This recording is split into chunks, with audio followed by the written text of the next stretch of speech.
The Art of War, the oldest military treatise in the world, by Sun Tzu, narrated by Scott Brick and Shelley Fraser. This unabridged audiobook was produced in year 2002 by Tantor Media Incorporated, which holds the copyright thereto. Neither the recording nor any part thereof may be reproduced without the prior written consent of Tantor Media Incorporated. Please visit our website at www.tantor.com for information on our growing list of audiobook selections. Editor's note: the original translation of The Art of War by Lionel Giles is a scholarly work, complete with footnotes, commentaries, and alternate translations. Much of this has been incorporated or eliminated in order to produce a comprehensible audio production. The writings that are directly from Sun Tzu are narrated by Scott Brick. These writings are interlaced by commentaries and short stories from an exceptionally long, distinguished roll of commentators spanning several dynasties. This supportive material is narrated by Shelley Fraser. If you are interested in those extra details, including a comprehensive list of the commentators, please visit our website at www.tantor.com for a link to the original text. Dedication from Lionel Giles. To my brother, Captain Valentine Giles, R.G., in the hope that a work 2,400 years old may yet contain lessons worth consideration by the soldier of today, this translation is affectionately dedicated. Preface. Accustomed as we are to think of China as an emerging nation, we are in some danger of forgetting that her experience of war in all its phases has been such as no modern state can parallel. She had built the Great Wall and was maintaining a huge standing army along her frontier centuries before the first Roman legionary was seen on the Danube. Her ancient military annals stretch back to a point at which they are lost in the mists of time. The most ancient of these is the art of war, attributed to Sun Tzu. But like the arguments as to whether the Odyssey was written by one man and whether Homer ever actually existed, there is some dispute as to the historical existence of General Sun Tzu. What has been established through historical references in the text itself is that the art of war was probably written between 505 and 496 BC. But the first direct reference to Sun Tzu was made nearly 4 centuries later. Therefore, an attempt to reconstruct even the outline of Sun Tzu's life must be based almost wholly on conjecture. He would have lived near the end of the Chinese epoch known as the Spring and Autumn period, 770 to 475 BC. He was born into a military family from the northeastern state of Qi. There he may have entered the army and gained the honorific title Sun after showing great ability during an attack on the neighboring state of Zhou. When civil war broke out in Qi, Sun Tzu fled south and entered the service of Ho Lu, king of Wu. From his own text we know that he was appointed general and successfully attacked the Chu 3 times and prepared for battle with Yue. This state of Yue was ultimately able to crush Wu and incorporate its territory into their state, probably after the death of Sun Tzu. There is one detailed story of Sun Tzu the man, and this is how he obtained his position as general, related by the scholar Sima Qian. Sun Tzu Wu was a native of the Qi state. His art of war brought him to the notice of Ho Lu, king of Wu. Ho Lu said to him, "I have carefully perused your 13 chapters. May I submit your theory of managing soldiers to a slight test?" Sun Tzu replied, "You may." Ho Lu asked, "May the test be applied to women?" The answer was again in the affirmative, so arrangements were made to bring 180 ladies out of the palace. Sun Tzu divided them into 2 companies and placed one of the king's favorite concubines at the head of each. He then bade them all take spears in their hands and addressed them thus, "I presume you know the difference between front and back?" right hand and left hand?" The girls replied, "Yes." Sun Tzu went on, "When I say eyes front, you must look straight ahead. When I say left turn, you must face towards your left hand. When I say right turn, you must face towards your right hand. When I say about turn, you must face right round towards your back." Again the girls assented. The words of command having been thus explained, he set up the halberds and battle-axes in order to begin the drill. Then, to the sound of drums, he gave the order, "Right turn." But the girls only burst out laughing. Sun Tzu said, "If words of command are not clear and distinct, if orders are not thoroughly understood, then the general is to blame." So he started drilling them again, and this time gave the order, "Left turn," whereupon the girls once more burst into fits of laughter. Sun Tzu, "If words of command are not clear and distinct, if words are not thoroughly understood, the general is to blame. But if his orders are clear, and the soldiers nevertheless disobey, then it is the fault of their officers." So saying, he ordered the leaders of the 2 companies to be beheaded. Now the king of Wu was watching the scene from the top of a raised pavilion, and when he saw that his favorite concubines were about to be executed, he was greatly alarmed and hurriedly sent down the following message: "We are now quite satisfied as to our general's ability to handle troops. If we are bereft of these 2 concubines, our meat and drink will lose their savor. It is our wish that they shall not be beheaded." Sun Tzu replied, "Having once received His Majesty's commission to be the general of his forces, there are certain commands of His Majesty which, acting in that capacity, I am unable to accept." Accordingly, he had the 2 leaders beheaded, and straightway installed the pair next in order as leaders in their place. When this had been done, the drum was sounded for the drill once more, and the girls went through all the evolutions, turning to the right or to the left, marching ahead or wheeling back, kneeling or standing, with perfect accuracy and precision, not venturing to utter a sound. Then Sun Tzu sent a messenger to the king, saying, "Your soldiers, sire, are now properly drilled and disciplined, and ready for your Majesty's inspection. They can be put to any use that their sovereign may desire. Bid them go through fire and water, and they will not disobey." But the king replied, "Let our general cease drilling and return to camp. As for us, we have no wish to come down and inspect the troops." Thereupon Sun Tzu said, "The king is only fond of words, and cannot translate them into deeds." After that, Ho Lu saw that Sun Tzu was one who knew how to handle an army, and finally appointed him general. In the west, he defeated the Chu state and forced his way into Ying, the capital. To the north, he put fear into the states of Qi and Qin, and spread his fame abroad amongst the feudal princes. And Sun Tzu shared in the might of the king. Chapter 1. Laying Plans. Sun Tzu said, "The art of war is of vital importance to the state. It is a matter of life and death, a road either to safety or to ruin. Hence it is a subject of study, which must not be neglected. The art of war, then, is governed by 5 constant factors, which must be considered before entering into a conflict. These are the moral law, heaven, earth, the commander, and method and discipline. The moral law causes the people to be in complete accord with their ruler, so that they will follow him regardless of their lives, undismayed by any danger. Heaven signifies night and day, cold and heat, times and seasons. Earth comprises distances, great and small, danger and security, open ground and narrow passes, the chances of life and death.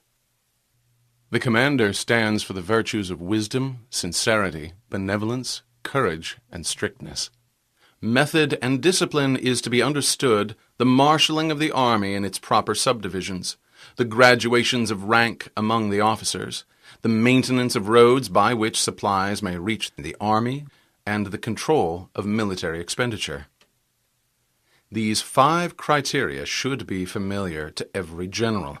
He who knows them will be victorious. He who knows them not will fail. Therefore, in your deliberations, when seeking to predict the outcome of a military conflict, let these 7 questions be the basis of your consideration. Which of the 2 sovereigns is imbued with morality? Which of the 2 generals has most ability? With whom lie the advantages derived from heaven and earth? On which side is discipline most rigorously enforced? There is a remarkable story of Cao Cao, 155 to 220 A.D., who was such a strict disciplinarian that once, in accordance with his own severe regulations against injury to standing crops, he condemned himself to death for having allowed his horse to shy into a field of corn. However, in lieu of losing his head, he was persuaded to satisfy his sense of justice by cutting off his hair. Cao was quoted, "When you lay down a law, see that it is not disobeyed. If it is disobeyed, the offender must be put to death." Which army is stronger? On which side are officers and men better trained? In which army are both reward and punishment delivered most fairly? By means of these 7 considerations, I can forecast victory or defeat. The general that follows my counsel and acts upon it will conquer. Let such a one be retained in command. The general that does not heed my counsel or fails to act upon it will suffer defeat. Let such a one be dismissed. While taking the profit of my counsel, avail yourself also of any helpful circumstances presenting themselves not covered in these rules, and modify your plans accordingly. All warfare is based on deception. Thus, when able to attack, we must seem unable. When using our forces, we must seem inactive. When we are near, we must make the enemy believe we are far away. When far away, we must make him believe we are near. Hold out bait to entice the enemy. Feign disorder and crush him. If he is secure at all points, be prepared for him. If he is in superior strength, evade him. If your opponent is quick to anger, seek to irritate him. Pretend to be weak, that he may grow arrogant. If he is tired, do not allow him to rest. If his forces are united, separate them. Attack him where he is unprepared. Appear where you are not expected. These military devices, leading to victory, must not be divulged beforehand. The general who wins a battle will make many calculations before the battle is fought. The general who loses a battle makes few plans beforehand. Thus, planning leads to victory, and lack thereof will bring defeat. It is by attention to this point that I can foresee who is likely to win or lose. Chapter 2. Waging War. In the operations of war, where there are in the field 1,000 swift chariots, as many heavy chariots, and 100,000 mail-clad soldiers, with provisions enough to carry them hundreds of miles, the expenditure at home and at the front, including entertainment of guests, small items such as glue and paint, and sums spent on chariots and armor, will reach the total of 1,000 ounces of silver per day. Such is the cost of raising an army of 100,000 men. When you engage in actual fighting, if victory is long in coming, then men's weapons will grow dull and their spirits will be low. If you lay siege to a town, you will exhaust your strength. If the campaign is protracted, the resources of the state will not be equal to the strain. Now, when your weapons are dulled, your spirits low, your strength exhausted, and your treasure spent, other chieftains will spring up to take advantage of your extremity. Then no man, however wise, will be able to avert the consequences that must follow. Though we know the stupidity of haste in war, cleverness has never been seen associated with long delays. There is no instance of a country having benefited from prolonged warfare. It is only one who is thoroughly acquainted with the evils of war that can thoroughly understand the best way of carrying it out. The skillful general does not raise a second levy, neither are his supply wagons loaded more than twice. Bring your war material with you from home, but take your food and fodder from the enemy, and the army will have enough for its needs. The cost of transporting material to a distant army causes the state and people to be impoverished. On the other hand, the proximity of an army causes prices to go up, and high prices cause the people's substance to be drained away. When wealth of the state has been drained away, the peasants will be heavily taxed. With this loss of substance and exhaustion of strength, the homes of the people will be stripped bare, and 3/10 of their income will be dissipated, while government expenses for broken chariots, worn-out horses, breastplates and helmets, bows and arrows, spears and shields, protective mantles, draft oxen, and heavy wagons will amount to 4/10 of its total revenue.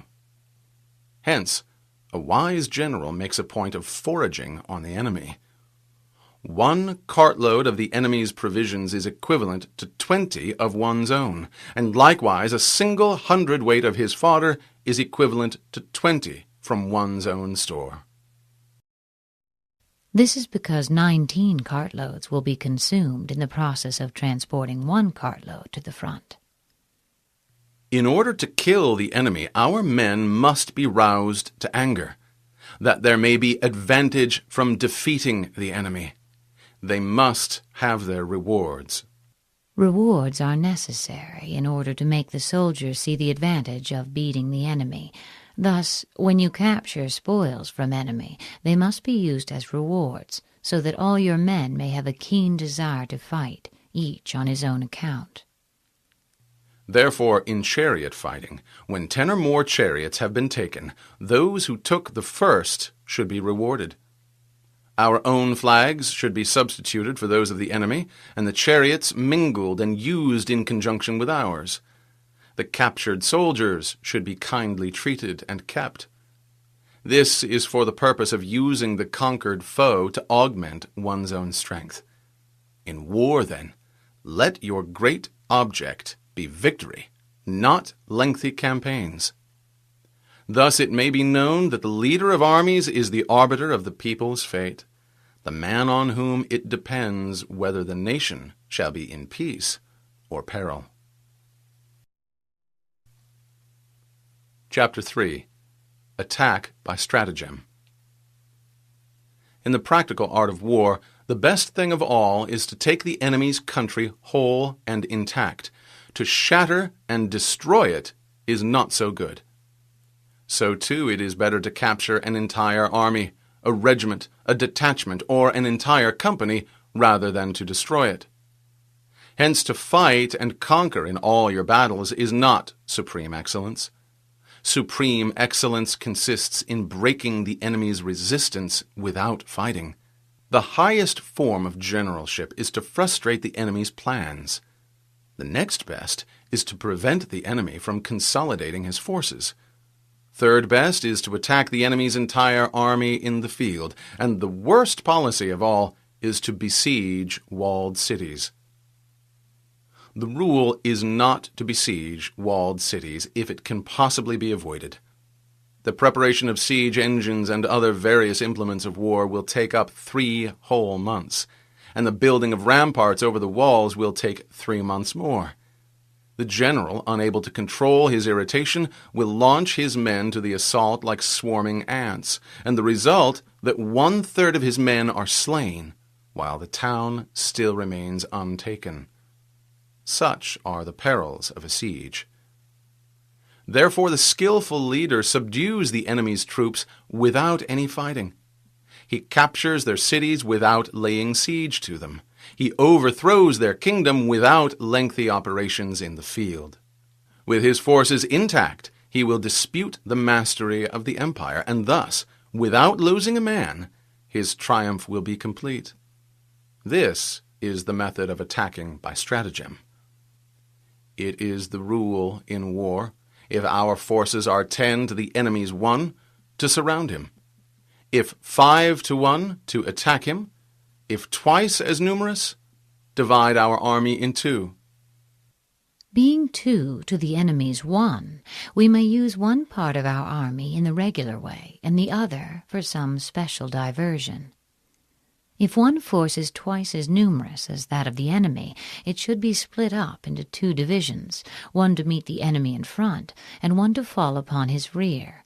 If he replies to the frontal attack, he may be crushed from behind.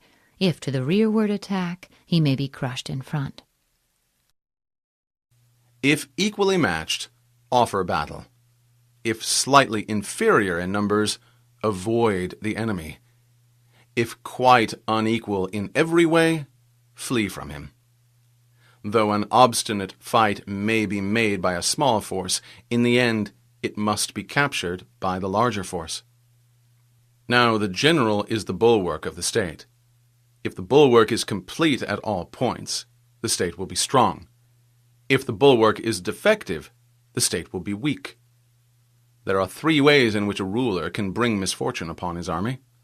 First, by commanding the army to advance or to retreat, being ignorant of the fact that it cannot obey. This will hobble the army.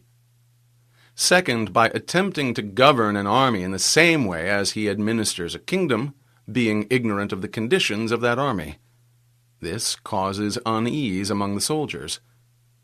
Third, by appointing officers of his army without discrimination, and in ignoring the principle that the military must adapt to circumstances at hand. This shakes the confidence of the soldiers. When the army is restless and distrustful, trouble is sure to come from the other feudal princes. This is simply bringing anarchy into the army and flinging victory away. Consequently, we may know that there are 5 essentials for victory. First, he will win who knows when to fight and when not to fight. Second, he will win who knows how to handle both superior and inferior forces. Third, he will win whose army is animated by the same spirit throughout all its ranks.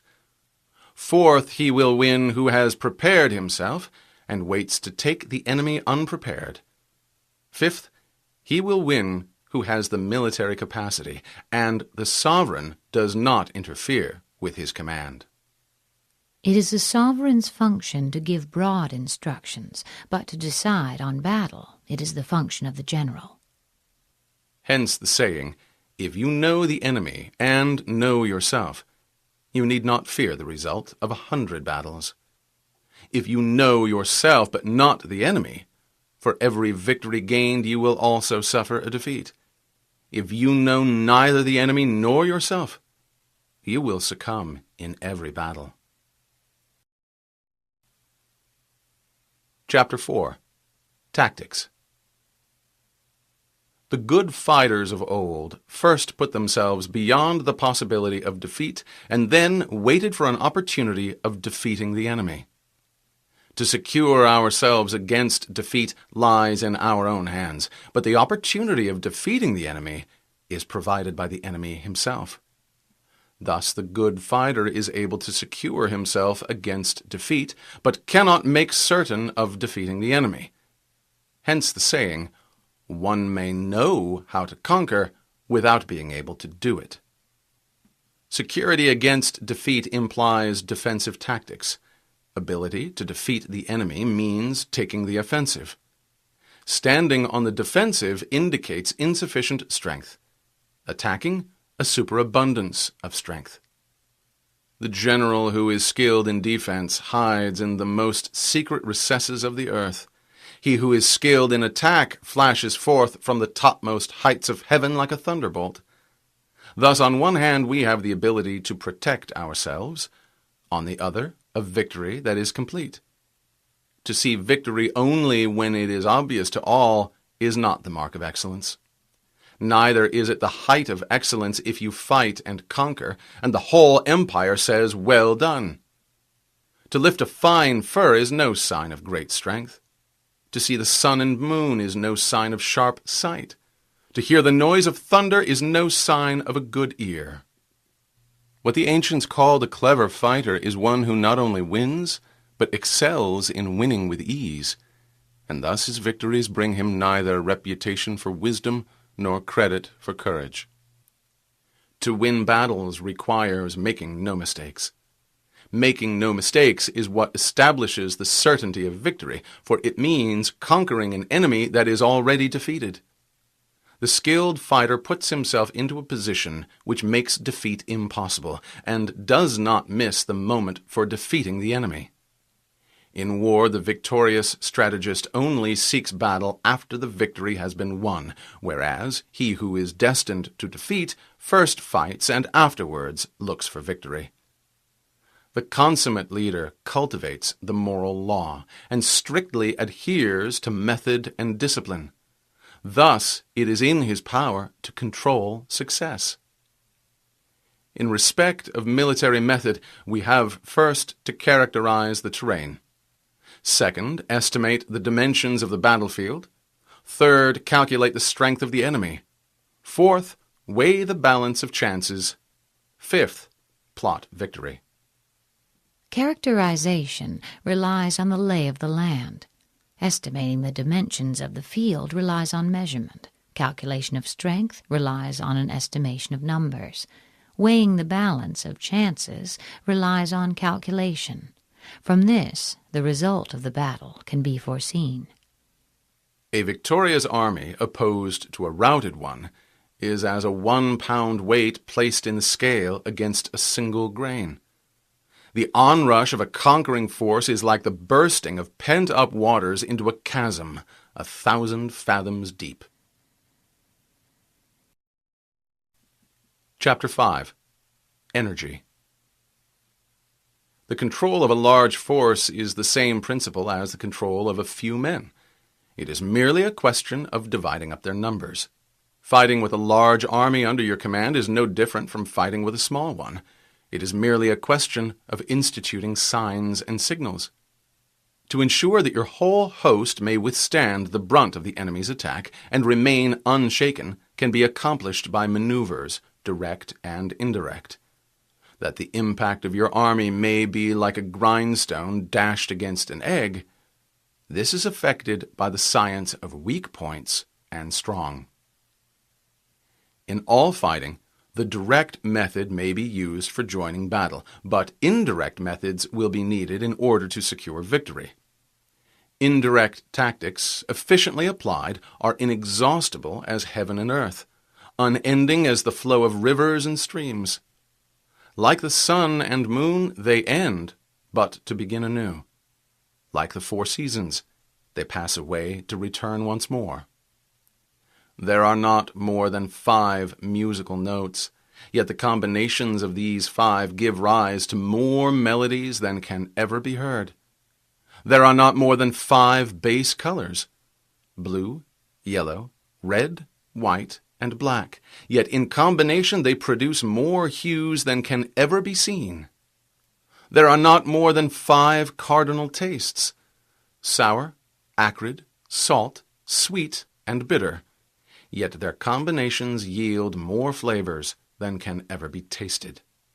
In battle there are not more than 2 methods of attack, the direct and the indirect. Yet these 2 in combination give rise to an endless series of maneuvers. The direct and the indirect lead on to each other in turn. It is like moving in a circle. You never come to an end. Who can exhaust the possibilities of their combination? The onset of troops is like the rush of a torrent, which will even roll stones along in its course. The quality of decision is like the well-timed swoop of a falcon, which enables it to strike and destroy its victim. Therefore, the good fighter will be terrible in his onset and prompt in his decision. Energy may be likened to the bending of a crossbow, decision to the releasing of a trigger. Amid the turmoil and tumult of battle, there may appear to be disorder, and yet no real disorder at all. Amid confusion and chaos, your army may be without head or tail, yet it will be proof against defeat. Simulated disorder shows perfect discipline. Simulated fear postulates courage. Simulated weakness postulates strength. Hiding order beneath the cloak of disorder is simply a question of subdivision. Concealing courage under a show of timidity presupposes a fund of latent energy. Masking strength with weakness is to be effected by tactical dispositions. Thus, one who is skillful at keeping the enemy on the move maintains deceitful appearances according to which the enemy will act. He must also be prepared to sacrifice something so that the enemy may snatch at it. By holding out baits, he keeps him on the march. Then, with a body of picked men, he lies in wait for him. Sun Pin, a descendant of Sun Tzu, was a general in the Qi army when they marched against Wei, whose general was Pang Chuan, who happened to be a deadly personal enemy. Sun Pin said, "The Qi state has a reputation for cowardice, and therefore our adversary despises us. Let us turn this circumstance to account." Accordingly, when the army had crossed the border into Wei territory, Sun Pin gave orders to show 100,000 fires on the first night, 50,000 on the next, and the night after only 20,000. Pang Chuan pursued them hotly, saying to himself, "I knew these men of Qi were cowards. Their numbers have already fallen away by more than half." In his retreat, Sun Pin came to a narrow gorge, which he calculated that his pursuers would reach after dark. Here he had a tree stripped of its bark, and inscribed upon it the words, "Under this tree Pang Chuan shall die." Then, as night began to fall, he placed a strong body of archers in ambush nearby, with orders to shoot directly when they saw light. Later on, Pang Chuan arrived at the spot, and noticing the tree, struck a light in order to read what was written on it. His body was immediately riddled by a volley of arrows, and his whole army thrown into confusion. The clever combatant looks to the effect of combined energy and does not ask too much of individuals, hence his ability to pick out the right men and utilize combined energy. When he utilizes combined energy, his fighting men become like rolling logs or stones. For it is the nature of a log or stone to remain motionless on level ground and to move when on a slope. If four-cornered, to come to a standstill, but if round-shaped, continues to roll down the slope. Thus the energy developed by good fighting men is as the momentum of a round stone rolled down a mountain thousands of feet in height. This is the use of energy. Chapter 6. Strengths and Weaknesses. Whoever is first in the field and awaits the coming of the enemy will be fresh for the fight. Whoever is second in the field and has to hasten to battle will arrive exhausted. Therefore, the clever combatant imposes his will on the enemy, but does not allow the enemy's will to be imposed on him. By holding out advantages to him, he can lure the enemy in, to approach of his own accord, or by inflicting damage he can make it impossible for the enemy to draw near. If the enemy is taking his ease, harass him. If well supplied with food, starve him out. If quietly encamped, force him to move. Appear at points that the enemy must hasten to defend. March swiftly to places where you are not expected. An army may march great distances without distress, if it marches through country where the enemy is not. You can be sure of succeeding in your attacks if you attack only at places that are undefended. You can ensure the safety of your defense if you only hold positions that cannot be attacked. The skillful general is one who, in attack, the opponent does not know what to defend. And he is skillful in defense when his opponent does not know what to attack. Trust in the divine art of subtlety and secrecy, through which you learn to be invisible, inaudible, and hence you hold the enemy's fate in your hands. You may advance and be absolutely irresistible if you make for the enemy's weak points. You may retire and be safe from pursuit if your movements are more rapid than those of the enemy.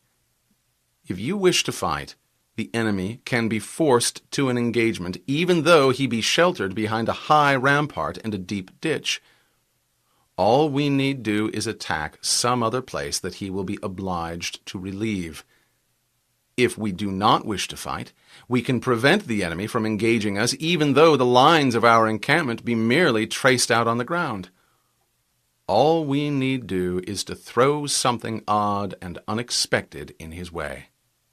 Even though we have constructed neither wall nor ditch, we puzzle him by strange and unusual dispositions. By discovering the enemy's dispositions and remaining invisible ourselves, we can keep our forces concentrated, while the enemy's must be divided. We can form a single united body, while the enemy must split up into fractions. Hence there will be a whole pitted against separate parts of a whole, which means that we shall be many to the enemy's few. And if we are able thus to attack an inferior force with a superior one, our opponents will be in dire straits. The spot where we intend to fight must not be made known, for then the enemy will have to prepare against a possible attack at several different points, and his forces being thus distributed in many directions, the numbers we shall have to face at any given point will be proportionately few. For should the enemy strengthen his van, he will weaken his rear.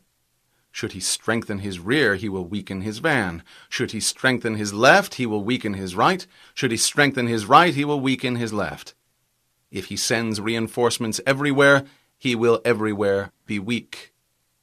Numerical weakness comes from having to prepare against possible attacks. Numerical strength comes from compelling our adversary to make these preparations against us. Knowing the place and the time of the coming battle, we may concentrate from the greatest distances in order to fight. But if neither time nor place be known, then the left wing will be impotent to succor the right equally impotent to succor the left, the van unable to relieve the rear, or the rear to support the van. How much more so if the furthest portions of the army are anything under 30 miles apart, and even the nearest are separated by several miles? Though according to my estimate the soldiers of Yue exceed our own in number, that shall advantage them nothing in the matter of victory. I say then that victory can be achieved. Though the enemy be stronger in numbers, we may prevent him from fighting. Scheme so as to discover his plans and the likelihood of their success. Rouse him and learn the principle of his activity or inactivity. Force him to reveal himself so as to find out his vulnerable spots. Carefully compare the opposing army with your own, so that you may know where strength is superabundant and where it is deficient. In making tactical dispositions, the highest pitch you can attain is to conceal them. Conceal your dispositions, and you will be safe from the prying of the subtlest spies, from the machinations of the wisest minds. How victory may be produced for them out of the enemy's own tactics, that is what the multitude cannot comprehend. All men can see the tactics whereby I conquer, but what none can see is the strategy out of which victory is evolved. Do not repeat the tactics which have gained you one victory, but let your methods be regulated by the infinite variety of circumstances. Military tactics are like unto water. For water in its natural course runs away from high places and hastens downwards. So in war, The way is to avoid what is strong and to strike at what is weak. Water shapes its course according to the nature of the ground over which it flows. The soldier works out his victory in relation to the foe whom he is facing. Therefore, just as water retains no constant shape, so in warfare there are no constant conditions. He who can modify his tactics in relation to his opponent, and thereby succeed in winning, may be called a heaven-born captain. The 5 elements, water, fire, wood, metal, earth, are not always equally predominant. The 4 seasons make way for each other in turn. Days are short and long. The moon wanes and waxes. Chapter 7. Maneuver. In war, the general receives his commands from the sovereign. Having collected an army and concentrated his forces, he must blend and harmonize the different elements thereof before pitching his camp. After that comes tactical maneuvering, which is the most difficult. The difficulty of tactical maneuvering consists in turning the devious into the direct, and misfortune into gain. Thus, to take a long and circuitous route, after enticing the enemy out of the way, and though starting after him, to contrive to reach the goal before him, shows knowledge of the artifice of deviation. Maneuvering with an army is advantageous. With an undisciplined multitude, most dangerous. If you set a fully equipped army in march in order to seize an advantage, the chances are that you will be too late. On the other hand, detaching a flying column for the purpose requires the sacrifice of its baggage and stores. Thus, if you order your men to roll up their buff coats and make forced marches without halting day or night, covering double the usual distance at a stretch, doing 30 miles in order to wrest an advantage, the leaders of all your 3 divisions will fall into the hands of the enemy. The stronger men will be in front, the jaded ones will fall behind, and on this plan only 1/10 of your army will reach its destination. If you march 15 miles in order to outmaneuver the enemy, you will lose the leader of your 1st division, and only half your force will reach the goal. If you march 10 miles with the same object, 2/3 of your army will arrive. We may take it then that an army without its baggage train is lost. Without provisions, it is lost. Without bases of supply, it is lost. We cannot enter into alliances until we are acquainted with the designs of our neighbors. We are not fit to lead an army on the march unless we are familiar with the face of the country, its mountains and forests, its pitfalls and precipices, its marshes and swamps. We shall be unable to turn natural advantage to account unless we make use of local guides. In war, practice dissimulation and you will succeed. Whether to concentrate or to divide your troops must be determined by circumstances. Let your speed be that of the wind, your compactness that of the forest. In raiding and plundering be like fire, and in defense be as immovable as a mountain.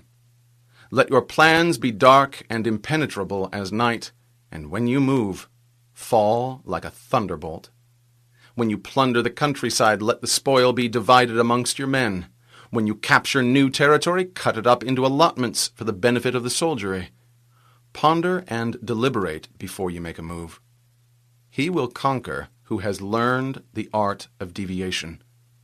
This is the art of maneuvering. Equally guilty are those who advance against orders and those who retreat against orders. There is a story of Wu Qi, who was fighting against the Qin state. Before the battle had begun, one of his soldiers, a man of matchless daring, sallied forth by himself, captured 2 heads from the enemy, and returned to camp. Wu Qi had the man instantly executed, whereupon an officer ventured to remonstrate, saying, "This man was a good soldier, and ought not to have been beheaded." Wu Qi replied, "I fully believe he was a good soldier, but I had him beheaded because he acted without orders." In night fighting, then, make much use of signal fires and drums, and in fighting by day, of flags and banners, as a means of influencing the ears and eyes of your army. An entire enemy army may be robbed of its spirit, and its commander may be robbed of his presence of mind. Now a soldier's spirit is keenest in the morning. By noon it will begin to flag, and in the evening his mind is bent only on returning to camp. A clever general, therefore, avoids an army when its spirit is keen, but attacks it when it is sluggish and inclined to return. This is the art of studying moods. Disciplined and calm, to await the appearance of disorder and tumult amongst the enemy. This is the art of retaining self-possession. To be near the goal while the enemy is still far from it. To wait at ease while the enemy is toiling and struggling. To be well fed while the enemy is famished. This is the art of conserving one's strength. To refrain from intercepting an enemy whose banners are in perfect order. To refrain from attacking an army drawn up in calm and confident array. This is the art of studying circumstances. It is a military axiom not to advance uphill against the enemy, nor to oppose him when he comes downhill. Do not pursue an enemy who simulates flight. Do not attack soldiers whose temper is keen. Do not swallow bait offered by the enemy. Do not interfere with an army that is returning home. A man whose heart is set on home will fight to the death against any attempt to bar his way. When you surround an army, leave an outlet free, and do not press a desperate foe too hard. The object is to make him believe that there is a road to safety, and thus prevent his fighting with the courage of despair. After that, you may crush him. This is the art of warfare. Chapter 8. Tactical Variations. In war, the general receives his commands from the sovereign, collects his army, and concentrates his forces. When in difficult country, do not encamp. In country where high roads intersect, join hands with your allies. Do not linger in dangerously isolated positions. In hemmed-in situations, you must resort to stratagem. In desperate position, you must fight. There are some roads that one should not follow, some enemy armies that one should not assault, some towns that must not be besieged. No town should be attacked which, if taken, cannot be held, or if left alone, will not cause any trouble. There are positions that one should not fight for, and some commands from the sovereign that one should not necessarily obey. The general who thoroughly understands the advantages that accompany tactical variations knows how to handle his troops. The general who does not understand these may be well acquainted with the configuration of the country, yet he will not be able to turn his knowledge to practical account. So the student of war who is unversed in the art of varying his plans, even though he is acquainted with seizing advantages, will fail to make the best use of his men. Hence, in the wise leader's plans, considerations of advantage and of disadvantage will be blended together. If our expectation of advantage is to be tempered in this way, we may succeed in accomplishing the essential part of our schemes. If, on the other hand, in the midst of difficulties we are always ready to seize an advantage, we may extricate ourselves from misfortune. If one wishes to extricate himself from a dangerous position, he must consider not only the enemy's ability to injure him, but also his own ability to gain an advantage over the enemy. If in his counsels these two considerations are properly blended, he shall succeed in liberating himself. Reduce the hostile chiefs by inflicting damage on them, make trouble for them, and keep them constantly engaged. Hold out hollow enticements, and make them rush to any given point. The art of war teaches us to rely not on the likelihood of the enemy's not coming, but on our own readiness to receive him. Not on the chance of his not attacking, but rather on the fact that we have made our position unassailable. there are 5 dangerous faults which may affect a general. Recklessness, which leads to destruction. Cowardice, which leads to capture. A hasty temper, which can be provoked by insults. A delicacy of honor, which is sensitive to shame. Over-concern for his men, which exposes him to worry and trouble. These are the 5 besetting sins of a general, ruinous to the conduct of war. When an army is overthrown and its leader slain, the cause will surely be found among these 5 dangerous faults. Let them be a subject of meditation.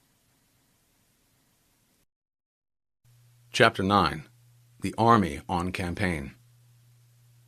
We come now to the question of encamping the army and observing signs of the enemy. Pass quickly over mountains and keep in the neighborhood of valleys. Camp in high places facing the sun. Do not climb heights in order to fight. This is the art of mountain warfare. After crossing a river, you should move far away from it. When an invading force crosses a river in its onward march, do not advance to meet it in midstream. It will be best to let half the army get across and then deliver your attack. If you are anxious to fight, you should not go to meet the invader near a river which he has to cross. Moor your craft further upriver from the enemy and facing the sun. Do not move upstream to meet the enemy. This is the art of river warfare. This principle is illustrated by the victory of Han Xin at Wei River. The 2 armies were drawn up on opposite sides of the river. In the night, Han Xin ordered his men to take some 10,000 sacks filled with sand and construct a dam higher up. Then, leading half his army across the river, he attacked the enemy, but after a time, pretending to have failed in his attempt, he hastily withdrew to the other bank. The opposing general was much elated by this unlooked-for success, and exclaiming, "I felt sure that Han Xin was really a coward," he pursued him and began crossing the river in his turn. Han Xin sent a party to cut open the sandbags, thus releasing a torrent of water, which swept down and prevented the greater portion of the foe's army from getting across. He then turned upon this force, which had been cut off, and annihilated it, the enemy general himself being amongst the slain. The rest of the army on the further bank scattered and fled in all directions. In crossing salt marshes, your sole concern should be to get over them quickly, without any delay. They lack both fresh water and forage, and expose the army to attack. If forced to fight in a salt marsh, you should have water and grass near you, and get your back to a clump of trees. This is the art of operating in salt marshes. In dry, level country, take up an easily accessible position with rising ground to your right and on your rear, so that the danger may be in front and safety lie behind. This is how to campaign in flat country. These are the 4 useful branches of military knowledge: fighting in mountains, rivers, marshes, and plains, that enabled the Yellow Emperor to vanquish 4 rival sovereigns. All armies prefer high ground to low, and sunny places to dark. If you are careful of your men and camp on hard ground, the army will be free from disease of every kind, and this will spell victory. When you come to a hill or a bank, occupy the sunny side, with the slope on your right rear. Thus you will at once act for the benefit of your soldiers and utilize the natural advantages of the ground. When, in consequence of heavy rains up country, a river you wish to ford is swollen and flecked with foam, you must wait until it subsides. Country in which there are precipitous cliffs with torrents running between, deep natural hollows, confined spaces, tangled thickets, quagmires, and crevasses, should be left with all possible speed and not approached. While we keep away from such places, we should entice the enemy to approach them. While we face them, we should let the enemy have them on his rear. If in the neighborhood of your camp there should be any hilly country, ponds surrounded by aquatic grass, hollow basins filled with reeds, or woods with thick undergrowth, they must be carefully flushed out and searched, for these are places to be caught in an ambush, or insidious spies are likely to be lurking. When the enemy is close at hand and remains quiet, he is relying on the natural strength of his position. When he keeps aloof and tries to provoke a battle, he is anxious for the other side to advance on his position. If his place of encampment is easy of access, he is enticing you to advance. Movement amongst the trees of a forest shows that the enemy is advancing. The appearance of a number of screens in the midst of thick grass means that the enemy wants to make us suspicious. The rising of birds in their flight is the sign of an ambush. Startled beasts indicate that a sudden attack is coming. When there is dust rising in a high column, it is the sign of chariots advancing. When it is low, but spread over a wide area, it signifies the approach of infantry. When the dust branches out in different directions, it shows that parties have been sent to collect firewood. A few clouds of dust moving to and fro signify that the army is encamping. Humble words and increased preparations are signs that the enemy is about to advance. Violent language and driving forward as if to the attack are signs that he will retreat. This point is illustrated by the story of when the army of Yen was besieging the capital city of Qi. The Qi general openly said, "My only fear is that the Yen army may cut off the noses of their Qi prisoners and place them in the front rank to fight against us. That would be the undoing of our city." The other side, being informed of this speech, at once acted on the suggestion. But those within the city were enraged at seeing their fellow countrymen thus mutilated, and fearing only lest they should fall into the enemy's hands, were nerved to defend themselves more obstinately than ever. Once again the Qi general allowed spies to report his words to the enemy. "What I dread most is that the men of Yen may dig up the ancestral tombs outside the town, and by inflicting this indignity on our forefathers, cause us to become faint-hearted." Immediately the besiegers dug up all the graves and burned the corpses lying in them. And the defenders, witnessing the outrage from the city walls, wept passionately, and were all eager to go out and fight, their fury being increased tenfold.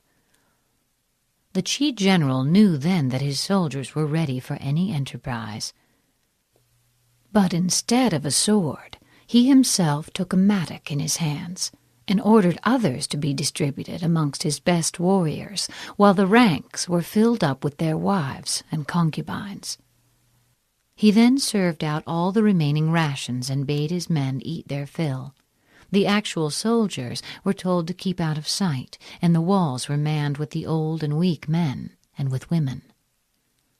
This done, envoys were dispatched to the enemy's camp to arrange terms of surrender, whereupon the Yen army began shouting for joy. The Qi general also collected 20,000 ounces of silver from the people, and got the wealthy citizens of the besieged city to send it to the Yen general with the prayer that when the town capitulated, he would not allow their homes to be plundered or their women to be maltreated. The Yen general, in high good humor, granted their prayer, but his army now became increasingly slack and careless. Meanwhile, the Qi got together 1,000 oxen, decked them with pieces of red silk, painted their bodies dragon-like with colored stripes, and fastened sharp blades on their horns and well-greased reeds on their tails. When night came on, they lighted the ends of the reeds and drove the oxen through a number of holes he had pierced in the walls, backing them up with a force of 5,000 picked warriors. The animals, maddened with pain, dashed furiously into the enemy's camp, where they caused the utmost confusion and dismay, for their tails acted as torches, showing up the hideous patterns on their bodies, and the weapons on their horns killed or wounded any with whom they came into contact. In the meantime, the band of 5,000 had crept up with gags in their mouths, and now threw themselves on the enemy. At the same moment a frightful din arose in the city itself, all those that remained behind making as much noise as possible by banging drums and hammering on bronze vessels, until heaven and earth were convulsed by the uproar. Terror-stricken, the Yen army fled in disorder, hotly pursued by the men of Qi, who succeeded in slaying their general, and the Qi succeeded in the recapture of some 70 cities which had belonged to their state. When the light chariots come out first and take up a position on the wings, it is a sign that the enemy is forming for battle. Peace proposals unaccompanied by oaths and hostages indicate a plot. When there is much running about and the soldiers fall into rank, it means that the critical moment has come. When some are seen advancing and some retreating, it is a lure. When the soldiers stand leaning on their spears, they are faint from want of food. If those who are sent to draw water begin by drinking themselves, the army is suffering from thirst. If the enemy sees an advantage to be gained and makes no effort to secure it, the soldiers are exhausted. If birds gather on any spot, it is unoccupied. Clamor by night signifies nervousness. If there is disturbance in the camp, the general's authority is weak.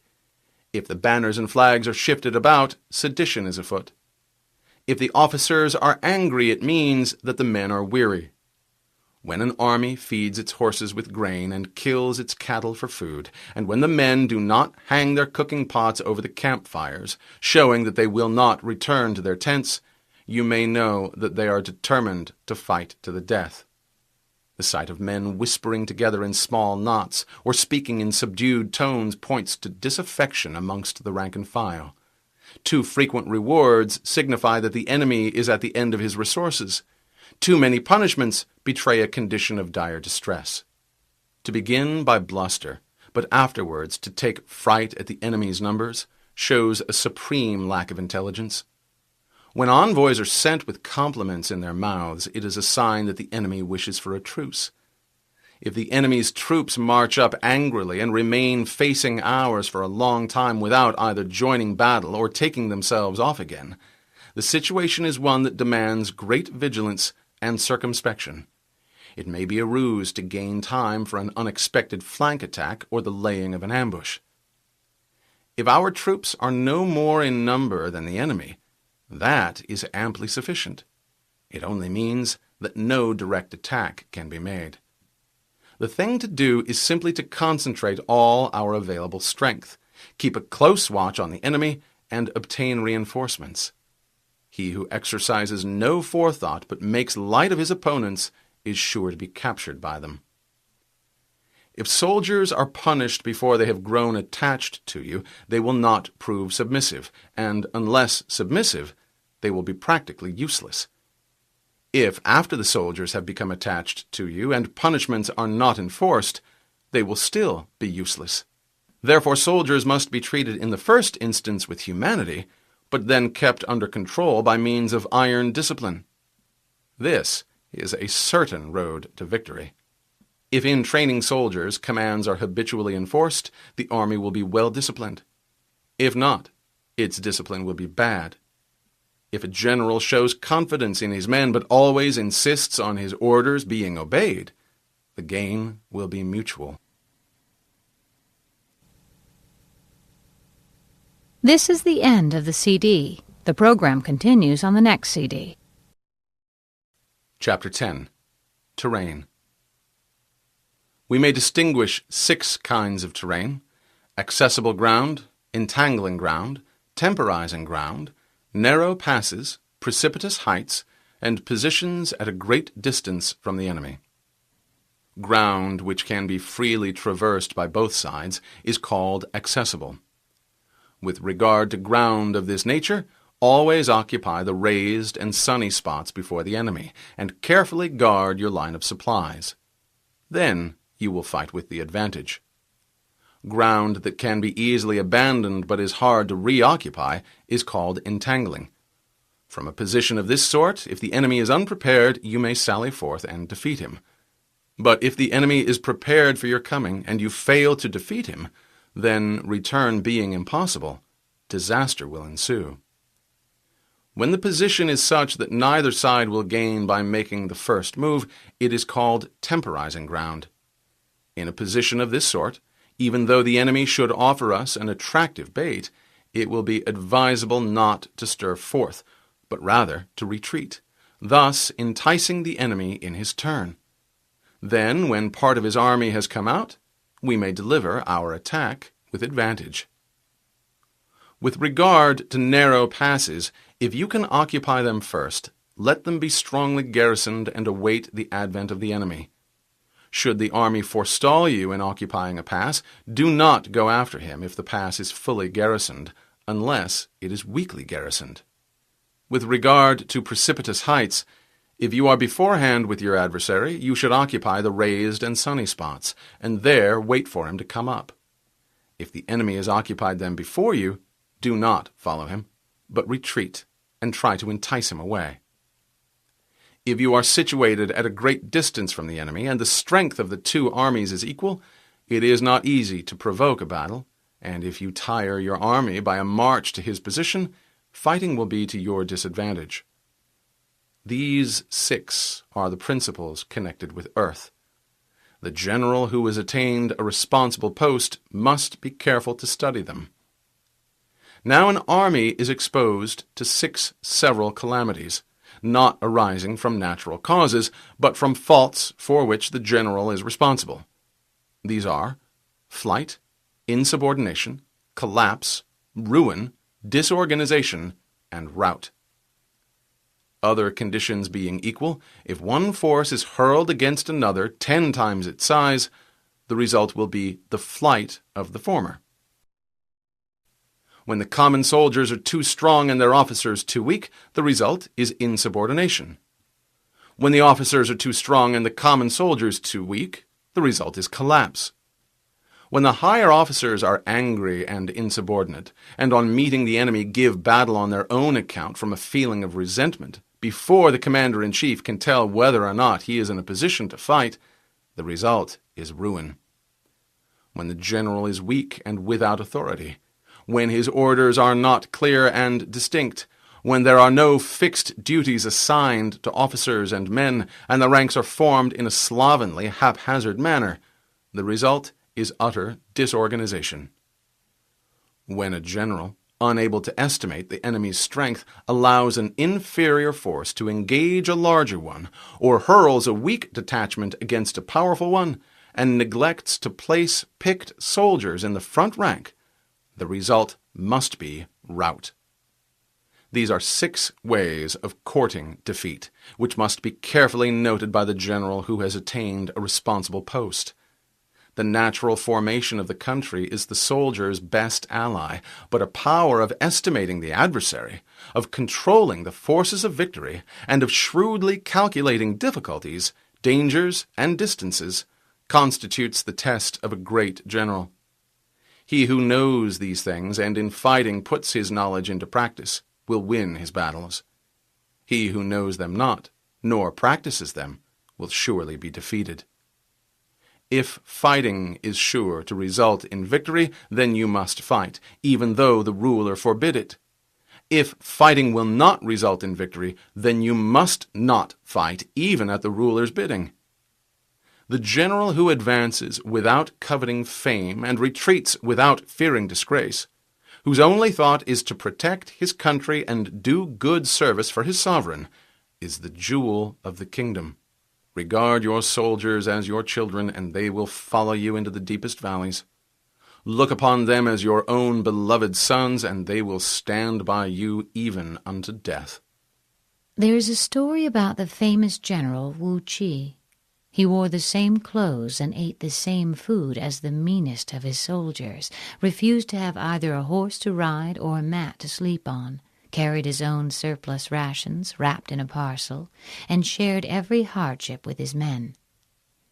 One of his soldiers was suffering from an abscess, and Wu Qi himself sucked out the virus. The soldier's mother, hearing this, began wailing and lamenting. Somebody asked her, saying, "Why do you cry? Your son is only a common soldier, and yet the commander-in-chief himself has sucked the poison from his sore." The woman replied, "Many years ago, Lord Wu performed a similar service for my husband, who never left him afterwards, and finally met his death at the hands of the enemy. And now that he has done the same for my son, he too will fall fighting, I know not where."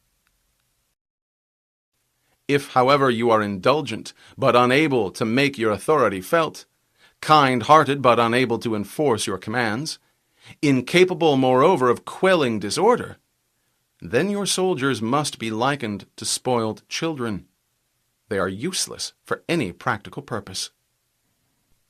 When Lu Meng was occupying a certain town, he had given stringent orders to his army not to molest the inhabitants or take anything from them by force.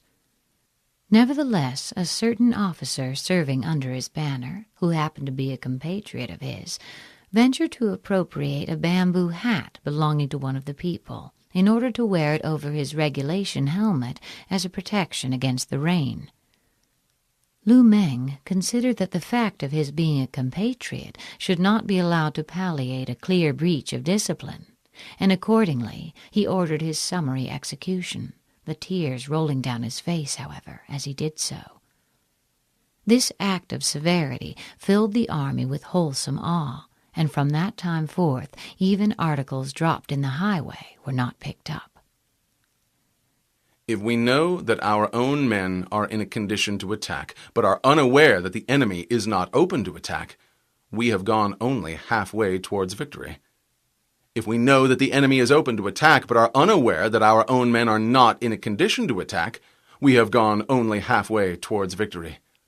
If we know that the enemy is open to attack, and also know that our men are in a condition to attack, but are unaware that the nature of the ground makes fighting impracticable, we have still gone only halfway towards victory.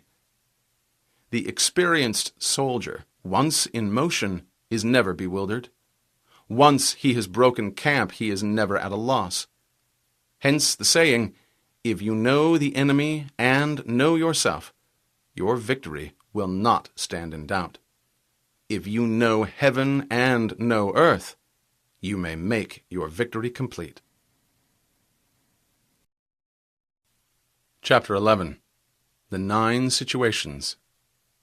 The art of war recognizes 9 varieties of ground: dispersed ground, facile ground, contentious ground, open ground, ground of intersecting highways, serious ground, difficult ground, hemmed-in ground, and desperate ground.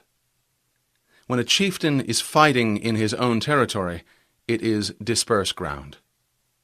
So called because the soldiers, being near to their homes and anxious to see their wives and children, are likely to seize the opportunity afforded by a battle and scatter in every direction. When he has penetrated into hostile territory, but to no great distance, it is facile ground. This is because of the facility for retreating. When your army has crossed the border, you should burn your boats and bridges, in order to make it clear to everybody that you have no hankering after home. Ground the possession of which imports great advantage to either side is contentious ground. This is where the few and the weak can defeat the many and the strong, the neck of a pass.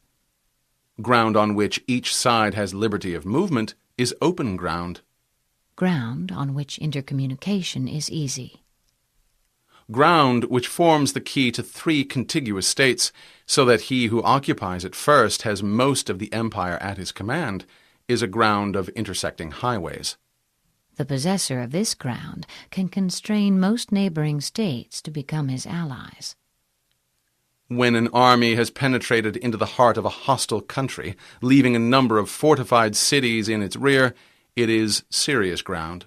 The army is in a serious situation. Mountain forests, rugged steeps, marshes and fens, all country that is hard to traverse, this is difficult ground. ground which is reached through narrow gorges, and from which we can only retire by tortuous paths, so that a small number of the enemy would suffice to crush a large body of our men. This is hemmed-in ground. Ground on which we can only be saved from destruction by fighting without delay is desperate ground. On disperse ground, fight not. On facile ground, halt not. On contentious ground, attack not. Occupy the advantageous position first. If a position of this kind is secured first by the enemy, beware of attacking him. Lure him away by pretending to flee. Show your banners and sound your drums. Make a dash for other places that he cannot afford to lose. Trail brushwood and raise a dust. Confound his ears and eyes. Detach a body of your best troops and place it secretly in ambuscade. Then your opponent will sally forth to the rescue. On open ground, do not try to block the enemy's way, because the attempt would be futile and would expose the blocking force itself to serious risks. Draw closer together and see that a portion of your own army is not cut off. On the ground of intersecting highways, join hands with your allies. On serious ground, gather in plunder. Here, there being no inducement as yet to advance further, and no possibility of retreat, one ought to take measures for a protracted resistance by bringing in provisions from all sides, and keep a close watch on the enemy. In difficult ground, keep steadily on the march. On hemmed-in ground, resort to stratagem. On desperate ground, fight with all your might. There is a chance of life, whereas death is certain if you cling to your corner. Those who were called skillful leaders of old knew how to drive a wedge between the enemy's front and rear to prevent cooperation between his large and small divisions, to hinder the good troops from rescuing the bad, the officers from rallying their men. When the enemy's men were united, they managed to compel them to disorder. When it was to their advantage, they made a forward move.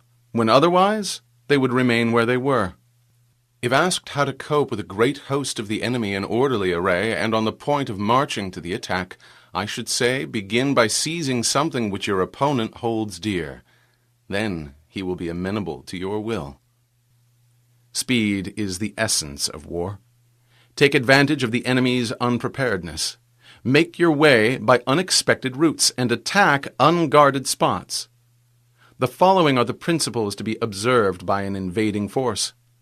The further you penetrate into a country, the greater will be the solidarity of your troops, and thus the defenders will not prevail against you. Make forays in fertile country in order to supply your men with food. Carefully study the well-being of your men, and do not overtax them. Concentrate your energy and hoard your strength. Wang Qian was a famous general whose military genius largely contributed to the success of the first emperor. He had invaded the Chu state, where a universal levy was made to oppose him. But being doubtful of the temper of his troops, he declined all invitations to fight and remained strictly on the defensive. In vain did the Chu general try to force a battle. Day after day, Wang Qian kept inside his walls and would not come out, but devoted his whole time and energy to winning the affection and confidence of his men.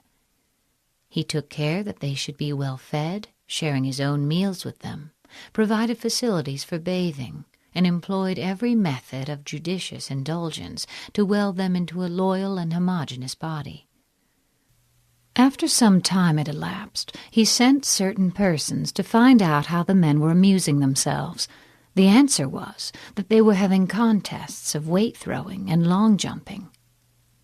When Wang Qian heard that they were engaged in these athletic pursuits, he knew that their spirits had been strung up to the required pitch, and that they were now ready for fighting. By this time the Chu army, after repeating their challenge again and again, had marched away eastwards in disgust. The Qin general immediately broke up his camp and followed them, and in the battle that ensued they were routed with great slaughter. Shortly afterwards, the whole of Chu was conquered, and the king led into captivity. Keep your enemy continually on the move, and devise unfathomable plans. Let the enemy never know exactly where you are. Throw your soldiers into positions from where there is no escape. If they will face death, there is nothing they may not achieve. Officers and men alike will put forth their uttermost strength. If they are in an awkward place together, they will surely exert their united strength to get out of it. Soldiers, when in desperate straits, lose the sense of fear. If there is no place of refuge, they will stand firm. If they are in hostile country, they will show a stubborn front. If there is no help for it, they will fight hard. Thus, without waiting to be marshaled, the soldiers whose fate you hold in your hands, without waiting to be asked, will do your will, without restrictions. They will be faithful. Without giving orders, they can be trusted. Prohibit the taking of omens, and do away with superstitious doubts. Then, until death itself comes, no calamity need be feared. If one man were to run amok with a sword in the marketplace, and everybody else try to get out of his way, I should not say that this man alone had courage, and that all the rest were contemptible cowards. The truth is that a desperado and a man who values his life do not meet on even terms. If our soldiers are not overburdened with money, it is not because they have a distaste for riches. If their lives are not unduly long, it is not because they are disinclined to longevity. Wealth and long life are things for which all men have a natural inclination. Hence, if they burn or fling away valuables and sacrifice their own lives, it is not that they dislike them, but simply that they have no choice. It is for the general to see that temptations to shirk fighting and grow rich are not thrown in their way. On the day they are ordered out to battle, your soldiers may weep, those sitting up, the tears falling on their garments, and those lying down, letting the tears run down their cheeks. Not because they are afraid, but because all have embraced the firm resolution to do or die. Let them once be brought to bay, and they will display the courage of the heroes Chu or Kuei. Chu was a contemporary and compatriot of Sun Tzu, who was employed by the king to assassinate a rival king by whom he was employed. Chu secreted a dagger, which he in the belly of a fish served up at a banquet. He succeeded in his attempt, but was immediately hacked to pieces by the king's bodyguard. This was in 515 B.C. The other, Kuei, performed his exploit 166 years earlier, in 681 B.C. His state had thrice been defeated by Qi and was just about to conclude a treaty surrendering a large slice of his territory when Kuei suddenly seized the Duke of Qi as he stood on the altar steps and held a dagger against his chest. None of the Duke's retainers dared to move a muscle, and Kuei proceeded to demand full restitution, declaring his country was being unjustly treated because she was a smaller and a weaker state. The Duke, in peril of his life, was obliged to consent, whereupon Kuei flung away his dagger and quietly resumed his place amid the terrified assemblage without having so much as changed color. As was to be expected, the Duke wanted afterwards to repudiate the bargain, but a wise old counselor pointed out to him the impolicy of breaking his word, and the upshot was that this bold stroke regained for Kuei the whole of what he had lost in 3 pitched battles. The skillful tactician may be likened to a swift snake. Strike at its head, and you will be attacked by its tail. Strike at its tail, and you will be attacked by its head. Strike at its middle, and you will be attacked by head and tail both. Asked if an army can be made to imitate such a snake, I should answer yes. For the men of Wu and the men of Yue are enemies. Yet if they are crossing a river in the same boat and are caught by a storm, they will come to each other's assistance, just as the left hand helps the right. If two enemies will help each other in a time of common peril, how much more should two parts of the same army, bound together as they are by every tie of interest and fellow feeling? Yet it is notorious that many a campaign has been ruined through lack of cooperation, especially in the case of allied armies. Hence it is not enough to put one's trust in the tethering of horses and the burying of chariot wheels in the ground. The principle on which to manage an army is to set up one standard of courage which all must reach. How to make the best of both strong and weak? That is a question involving the proper use of ground. Less reliable troops, if posted in strong positions, will hold out as long as better troops on more exposed terrain. The advantage of position neutralizes the inferiority in stamina and courage. Thus the skillful general conducts his army just as though he were leading a single man, willy-nilly by the hand. It is the business of a general to be quiet, and thus ensures secrecy, upright and just, and thus maintain order. He must be able to mystify his officers and men by false reports and appearances, and thus keep them in total ignorance. The troops must not be allowed to share your schemes in the beginning. They may only rejoice with you over their happy outcome. Pan Chao took the field with 25,000 men with the object of crushing Yarkand. The king of Yarkand replied by dispatching his chief commander to succor the place with an army totaling 50,000 men. Pan Chao summoned his to a council of war and said, "Our forces are now outnumbered and unable to make head against the enemy. The best plan, then, is for us to separate and disperse, each in a different direction. My deputy will march away by the easterly route, and I will then return myself towards the west. Let us wait until the evening drum has sounded, and then start." Pan Chao now secretly released the prisoners whom he had taken alive, and the king of Yarkand was thus informed of his plans.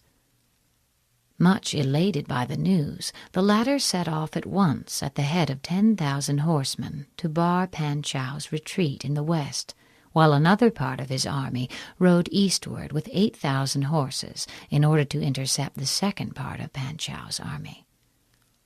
As soon as Pan Chao knew that 2 portions of the enemy's army had gone, he called his divisions together, got them well in hand, and at the break of dawn hurled them against the largest detachment of the Yarkand army as it lay encamped. The barbarians, panic-stricken, fled in confusion and were closely pursued by Pan Chao. Over 5,000 heads were brought back as trophies, besides immense spoils of horses and cattle and valuables of every description. Yarkand then capitulating, and its forces were scattered. From that time forward, Pan Chao's prestige completely overawed the countries of the west. By altering his arrangements and changing his plans, he keeps the enemy without definite knowledge. By shifting his camp and taking circuitous routes, he prevents the enemy from anticipating his purpose. The axiom that war is based on deception does not apply only to your enemy. You must deceive even your own soldiers. Make them follow you, but without letting them know why. At the critical moment, the leader of an army acts like one who has climbed up a height and then kicks away the ladder behind him. He carries his men deep into hostile territory before he shows his hand. He burns his boats and breaks his cooking pots. Like a shepherd driving a flock of sheep, he drives his men this way and that, and nothing knows whither he is going. To muster his host and bring it into danger? This may be termed the business of the general. After mobilization, there should be no delay in aiming a blow at the enemy's heart. Different measures suited to the 9 varieties of ground, the expediency of aggressive or defensive tactics, and the fundamental laws of human nature, these are things that must most certainly be studied. When invading hostile territory, the general principle is that penetrating deeply brings cohesion, penetrating but a short way means dispersion. When you leave your own country behind and take your army across neighborhood territory, you find yourself on critical ground. When there are means of communication on all four sides, the ground is one of intersecting highways. When you penetrate deeply into a country, it is serious ground. When you penetrate but a little way, it is facile ground. When you have the enemy's strongholds on your rear and narrow passes in front, it is hemmed-in ground. When there is no place of refuge at all, it is desperate ground. Therefore, it is on dispersive ground you should inspire the men with unity of purpose. On facile ground, see that there is close connection between all parts of the army. This is both to guard against desertion of our own troops and against a sudden attack on the part of the enemy. On contentious ground, hurry up the rear. This is so that head and tail may both reach the goal at nearly the same time. On open ground, keep a vigilant eye on defenses. On ground of intersecting highways, consolidate your alliances. On serious ground, try to ensure a continuous stream of supplies. On difficult ground, keep pushing on along the road. On hemmed-in ground, block any way of retreat. This will make your soldiers fight with desperation. Cao Huan, who later became emperor, was surrounded by a great army. His own force was comparatively small, consisting only of 2,000 horses and something under 30,000 foot.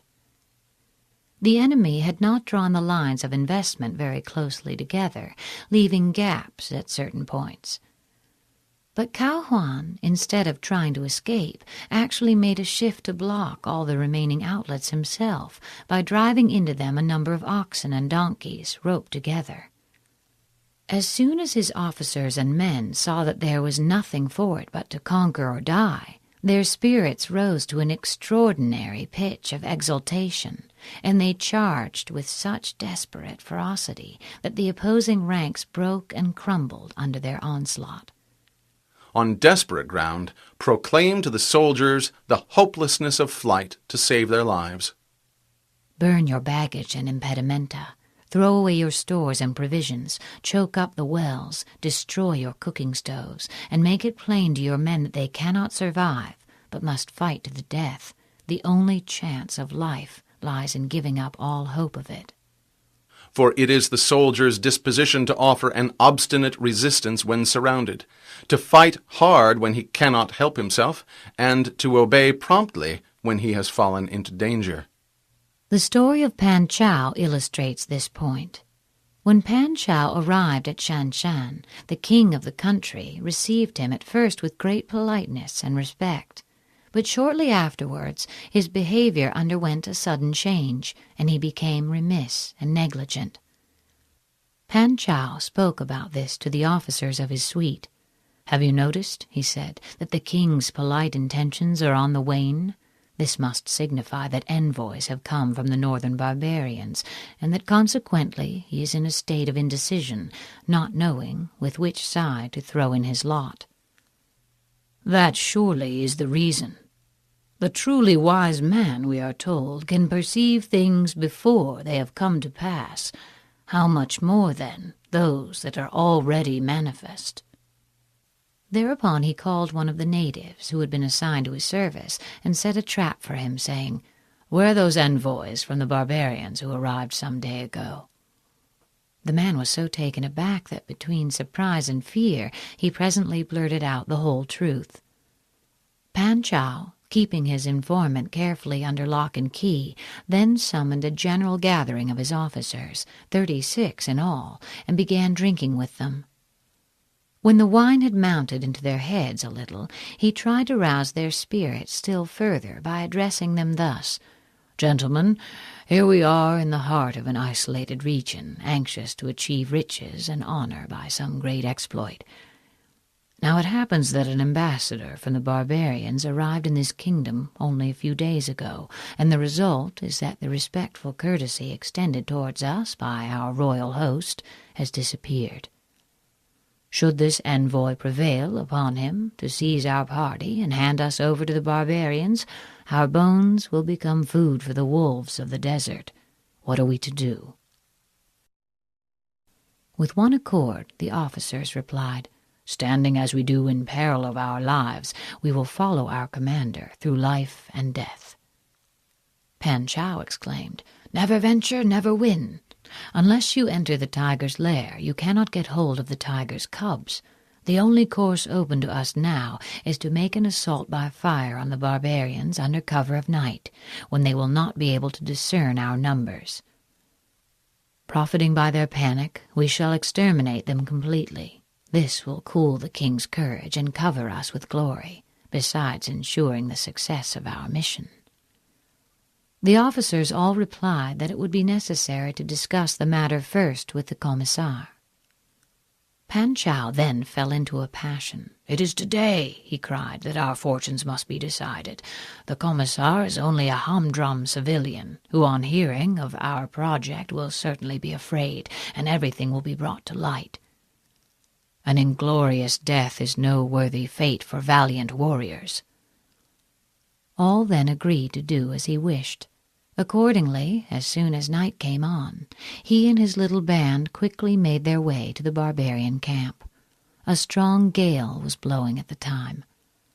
Pan Chao ordered 10 of the party to take drums and hide behind the enemy's barracks, it being arranged that when they saw flames shoot up, they should begin drumming and yelling with all their might. The rest of his men, armed with bows and crossbows, he posted an ambuscade at the gate of the camp.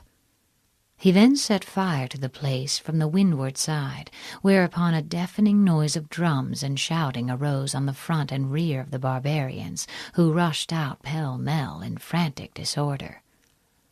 Pan Chao slew 3 of them with his own hand, while his companions cut off the heads of the envoy and 30 of his suite. The remainder, more than 100 in all, perished in the flames. On the following day, Pan Chao, divining his thoughts, said with uplifted hand, "Although you did not go with us last night, I should not think, sir, of taking sole credit for our exploit." This satisfied Pan Chao, having sent for the king of Shanshan, showed him the head of the barbarian envoy. The whole kingdom was seized with fear and trembling, which Pan Chao took steps to allay by issuing a public proclamation. Then, taking the king's sons as hostage, he returned to make his report to his emperor. "We cannot enter into alliance with neighboring princes until we are acquainted with their designs. We are not fit to lead an army on the march unless we are familiar with the face of the country, its mountains and forests, its pitfalls and precipices, its marshes and swamps. We shall be unable to turn natural advantages to account unless we make use of local guides. To ignore any one of the following 4 or 5 principles does not befit a warlike prince. When a warlike prince attacks a powerful state, his generalship shows itself in preventing the concentration of the enemy's forces. He overawes his opponents, and their allies are prevented from joining against him. Hence he does not strive to ally himself with all and sundry, nor does he foster the power of other states. He carries out his own secret designs, keeping his antagonists in awe. He can afford to reject entangling alliances and simply pursue his own secret designs. His prestige enables him to dispense with external friendships. Thus he is able to capture their cities and overthrow their kingdoms. Bestow rewards without regard to rule, issue orders without regard to previous arrangements, and you will be able to handle a whole army as though you had to do with but a single man. Give instructions only on sighting the enemy. Give rewards when you see deserving deeds. The final instructions you give to your army should not correspond with those that have been previously posted up. Not only is there danger in letting your plans be known, but war often necessitates the entire reversal of them at the last moment. Confront your soldiers with the deed itself. Never let them know your design. When the outlook is bright, bring it before their eyes, but tell them nothing when the situation is gloomy. Place your army in deadly peril, and it will survive. Plunge it into desperate straits, and it will come off in safety. These words of Sun Tzu were once quoted by Han Xin in explanation of the tactics he employed in one of his most brilliant battles. He was sent against the army of Chao and halted 10 miles from the mouth of a narrow pass where the enemy had mustered in full force. Here, at midnight, he detached a body of 2,000 light cavalry, every man of which was furnished with a red flag. Their instructions were to make their way through narrow defiles and keep a secret watch on the enemy. "When the men of Chao see me in full flight," Han Xin said, "they will abandon their fortifications and give chase. This must be the sign for you to rush in, pluck down the Chao standards, and set up the red banners of Han in their stead." Turning then to his other officers, he remarked, "Our adversary holds a strong position and is not likely to come out and attack us until he sees the standard and drums of the commander-in-chief, for fear I should turn back and escape through the mountains." So saying, he first of all sent out a division consisting of 10,000 men and ordered them to form in line of battle with their backs to the river Ti. Seeing this maneuver, the whole army of Chao broke into loud laughter. By this time it was broad daylight, and Han Xin, displaying the commander's flag, marched out of the pass with drums beating and was immediately engaged by the enemy. A great battle followed, lasting for some time, until at length Han Xin, leaving drums and banner on the field, fled to the division on the river bank, where another fierce battle was raging. The enemy rushed out to pursue them and to secure the trophies, thus denuding their ramparts of men. But the detachment succeeded in joining the part of the army which was fighting with the utmost desperation. The time had now come for the 2,000 horsemen to play their part. As soon as they saw the men of Chao following up their advantage, they galloped behind the deserted walls, tore up the enemy's flags, and replaced them by those of Han. When the Chao army looked back from the pursuit, the sight of these red flags struck them with terror. Convinced that the Hans had got in and overpowered their king, they broke up in wild disorder, every effort of their leader to stay the panic being in vain. Then the Han army fell on them from both sides and completed the rout, killing a number and capturing the rest, amongst whom was King Ya himself.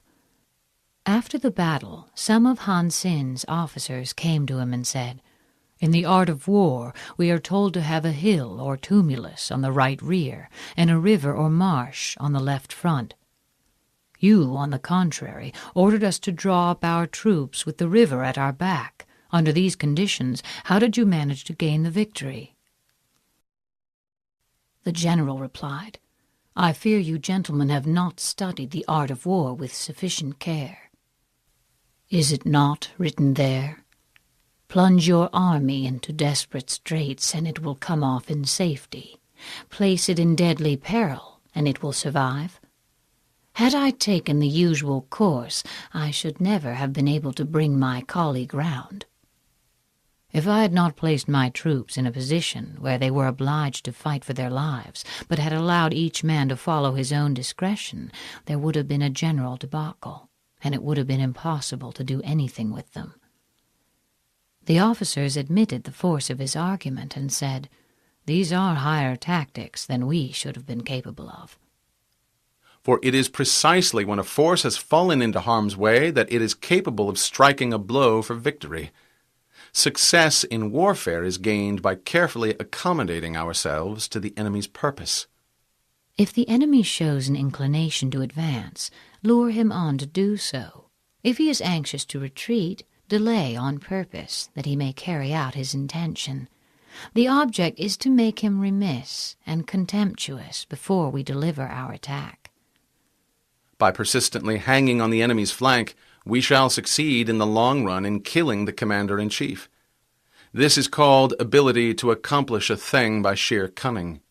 On the day that you take up your command, block the frontier passes, destroy the official passports, and stop the passage of all emissaries. Be stern in the council chamber, so that you may control the situation. Show no weakness, and insist on your plans being accepted by the sovereign. If the enemy leaves a door open, you must rush in. Forestall your opponent by seizing what he holds dear, and subtly contrive to time his arrival on the ground. If you manage to seize a favorable position, but the enemy does not appear on the scene, the advantage thus obtained cannot be turned to any practical account. He who intends, therefore, to occupy a position of importance to the enemy must begin by making an artful appointment, so to speak, with his antagonist, and cajole him into going there as well. Walk in the path defined by rule, and accommodate yourself to the enemy until you can fight a decisive battle. Victory is the only thing that matters, and this cannot be achieved by adhering to conventional wisdom. At first, then, exhibit the coyness of a maiden until the enemy gives you an opening. Afterwards, let your speed be that of a running hare, and it will be too late for the enemy to oppose you. Chapter 12. Attack by Fire. There are 5 ways of attacking with fire. The first is to burn soldiers in their camp. The second is to burn stores. The third is to burn baggage trains. The fourth is to burn arsenals and magazines. The fifth is to hurl dropping fire amongst the enemy. The method by which this may be done is to set the tips of arrows alight by dipping them into a brazier, and then shoot them from powerful crossbows into the enemy's lines. In order to carry out an attack, we must have means available. The material for raising fire should always be kept in readiness. There is a proper season for making attacks with fire, and special days for starting a conflagration. The proper season is when the weather is very dry. The special days are those when the moon is in the constellations of the sieve, the wall, the wing, or the crossbar, for these 4 are all days of rising wind. In attacking with fire, one should be prepared to meet 5 possible developments. First, when fire breaks out inside the enemy's camp, respond at once with an attack from without. Second, if there is an outbreak of fire, but the enemy's soldiers remain quiet, bide your time and do not attack. Third, when the force of the flames has reached its height, follow it up with an attack, if that is practicable. If not, stay where you are. Fourth, if it is possible to make an assault with fire from without, do not wait for it to break out within, but deliver your attack at a favorable moment. Fifth, when you start a fire, be to windward of it. Do not attack from the leeward. The prime object of attacking with fire is to throw the enemy into confusion. If this effect is not produced, it means that the enemy is ready to receive us, hence the necessity for caution. If you see a possible way, advance, but if you find the difficulties too great, retire. If the enemy is settled in a waste place littered with quantities of grass, or if he has pitched his camp in a position which can be burnt out, we must carry our fire against him at any seasonable opportunity, and not await on in hopes of an outbreak occurring within, for fear our opponents should themselves burn up the surrounding vegetation, and thus render our own attempts fruitless. If the wind is in the east, begin burning to the east of the enemy, and follow up the attack yourself from that side. If you start the fire on the east side and then attack from the west, you will suffer in the same way as your enemy. Once a general of the Yellow Turban rebels was badly defeated through his neglect of this simple precaution. At the head of a large army, he was besieging a town held by Huang Fu-sung. The garrison was very small, and a general feeling of nervousness pervaded the ranks, so Huang Fu-sung called his officers together and said, "In war there are various indirect methods of attack, and numbers do not count for everything. Now the rebels have pitched their camp in the midst of thick grass, which will easily burn when the wind blows. If we set fire to it at night, they will be thrown into a panic, and we can make a sortie and attack them on all sides at once." That same evening a strong breeze sprang up, So Huang Fusung instructed his soldiers to bind reeds together into torches and mount guard on the city walls, after which he sent out a band of daring men who stealthily made their way through the lines and started the fire with loud shouts and yells. Simultaneously, a glare of light shot up from the city walls, and Huang Fusung, sounding his drums, led a rapid charge which threw the rebels into confusion and put them to headlong flight. A wind that rises in the daytime lasts long, but a night breeze soon falls. In every army, the 5 developments connected with fire must be known, the movements of the stars calculated, and a watch kept for the proper days. We must not only know how to assail our opponents with fire, but also be on our guard against similar attacks from them. Hence, those who use fire as an aid to the attack show intelligence.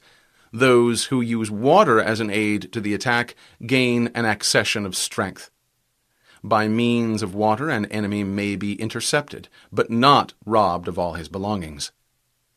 Unhappy is the fate of one who tries to win his battles and succeed in his attacks without cultivating the spirit of enterprise, for the result is waste of time and general stagnation. Those who want to make sure of succeeding in their battles and assaults must seize the favorable moments when they come, and not shrink on occasion from heroic measures. That is to say, they must resort to such means of attack as fire, water, and the like. What they must not do, and what will prove fatal, is to sit still and simply hold to the advantages they have got. Hence the saying, the enlightened ruler lays his plans well ahead. The good general cultivates his resources. Move not unless you see an advantage.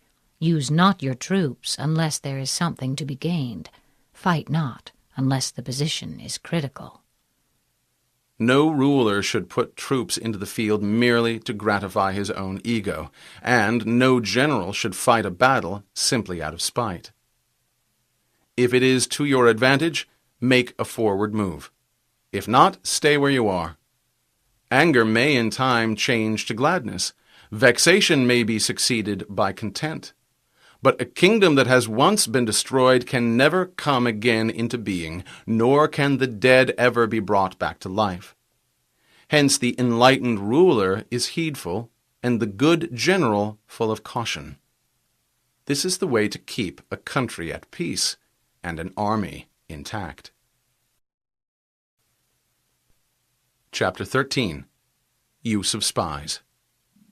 You know that raising a host of 100,000 men and marching them great distances entails heavy loss on the people and a drain on the resources of the state. The daily expenditure will amount to 1,000 ounces of silver.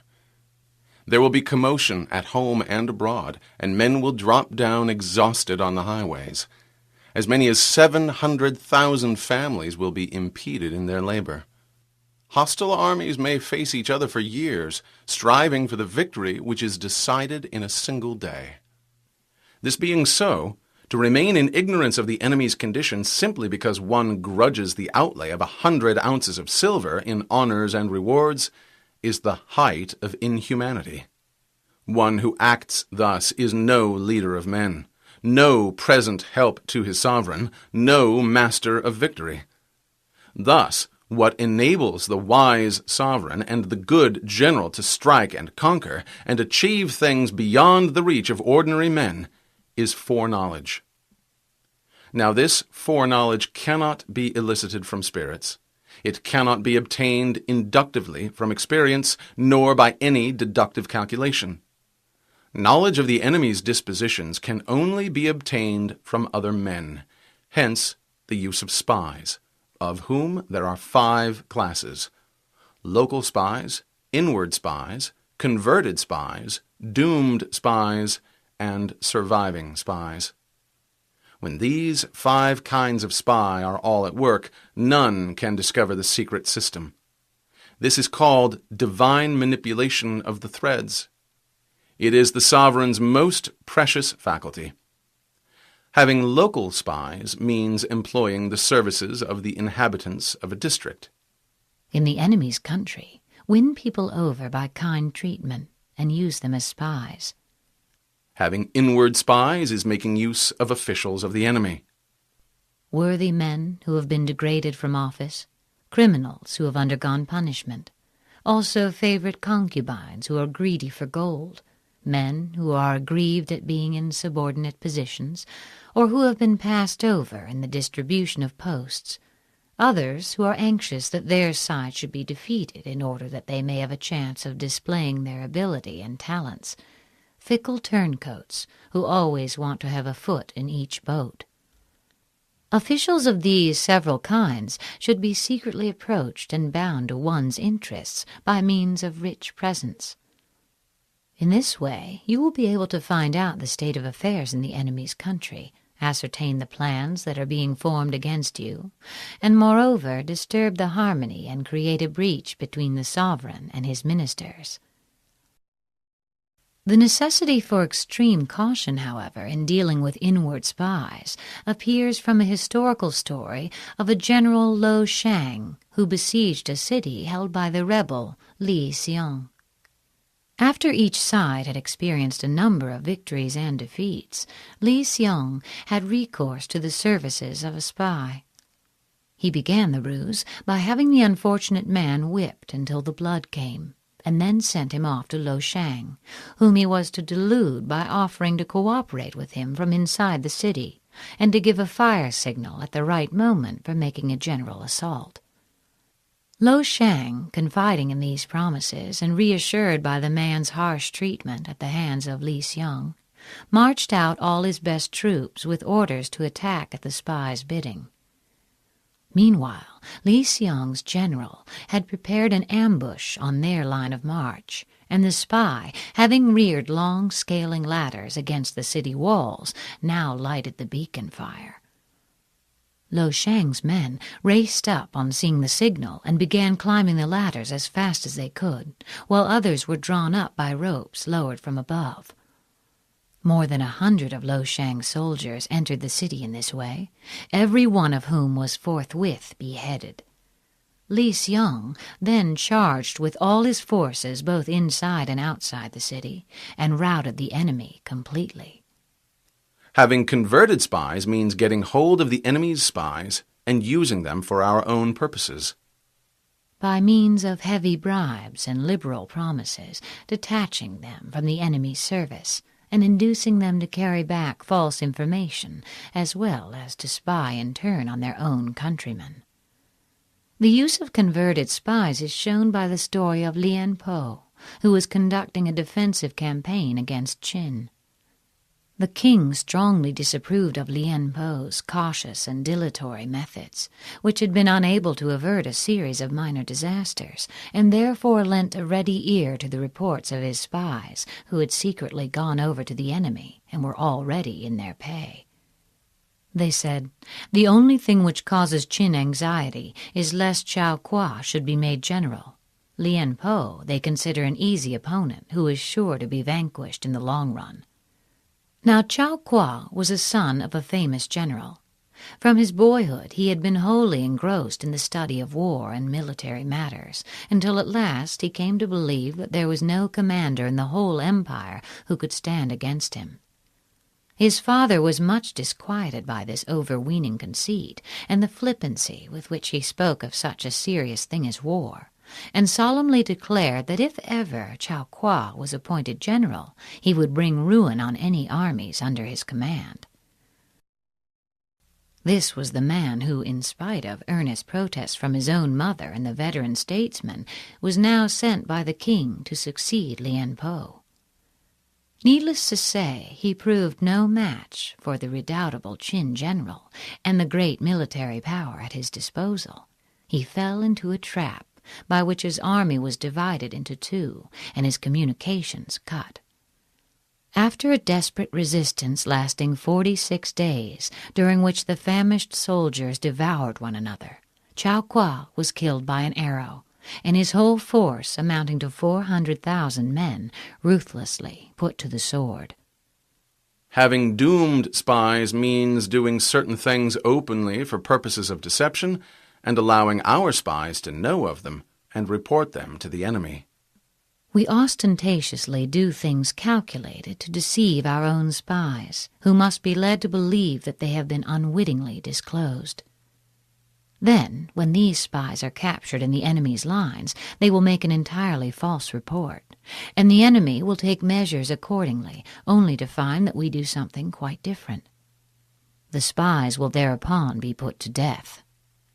Surviving spies, finally, are those who bring back news from the enemy's camp. This is the ordinary class of spies, properly so called, forming a regular part of the army. Your surviving spy must be a man of keen intellect, though in outward appearance a fool, of shabby exterior, but with a will of iron. He must be active, robust, endowed with physical strength and courage, thoroughly accustomed to all sorts of dirty work, able to endure hunger and cold, and to put up with shame and ignominy. Hence it is that which none in the whole army are more intimate relations to be maintained than with spies. None should be more liberally rewarded. In no other business should greater secrecy be preserved. Spies are attached to those who give them most. He who pays them ill is never served. They should never be known to anybody, nor should they know one another. When they propose any important undertaking, secure their persons, or have in your possession their wives and children as hostages, to ensure their fidelity. Never communicate anything to them but what is absolutely necessary that they should know. Spies cannot be usefully employed without a certain intuitive sagacity. In order to use them, one must know fact from falsehood, and be able to discriminate between honesty and double-dealing. Before using spies, we must assure ourselves as to their integrity of character and the extent of their experience and skill. But a brazen face and a crafty disposition are more dangerous than mountains or rivers. It takes a man of genius to penetrate such. An example of a brazen spy is given in the story of Ta Shi Wu, who was sent to gather news from an enemy camp accompanied by 2 other men. All 3 were on horseback and wore the enemy's uniform. When it was dark, they dismounted a few 100 feet away from the enemy's camp and stealthily crept up to listen, until they succeeded in catching the passwords used in the army. Then they got on their horse again and boldly passed through the camp under the guise of night watchmen, and more than once, happening to come across a soldier who was committing some breach of discipline, they actually stopped to give the culprit a sound cudgeling. Thus they managed to return with the fullest possible information about the enemy's dispositions, and received warm commendation from the emperor, who in consequence of their report was able to inflict a severe defeat on his adversary. Spies cannot be properly managed without benevolence and straightforwardness. Without subtle ingenuity of mind, one cannot make certain of the truth of their reports. When you have attracted them by substantial offers, you must treat them with absolute sincerity. Then they will work for you with all their might, but be on your guard against the possibility of spies going over to the service of the enemy. Be subtle. Be subtle and use your spies for every kind of business. But if a spy divulges a secret piece of news before the time is ripe, he must be put to death, together with the man to whom the secret was told. Whether the object be to crush an army, to storm a city, or to assassinate an individual, it is always necessary to begin by finding out the names of the attendants, the aides-de-camp, doorkeepers, and sentries of the general in command. Our spies must be commissioned to ascertain these. The enemy's spies who have come to spy on us must be sought out, tempted with bribes, and led away to be comfortably housed. Thus they will become converted spies and available for our service. It is through the information brought by the converted spy that we are able to acquire and employ local and inward spies. We must tempt the converted spy into our service, because it is he that knows which of the local inhabitants are greedy of gain and which of the officials are open to corruption.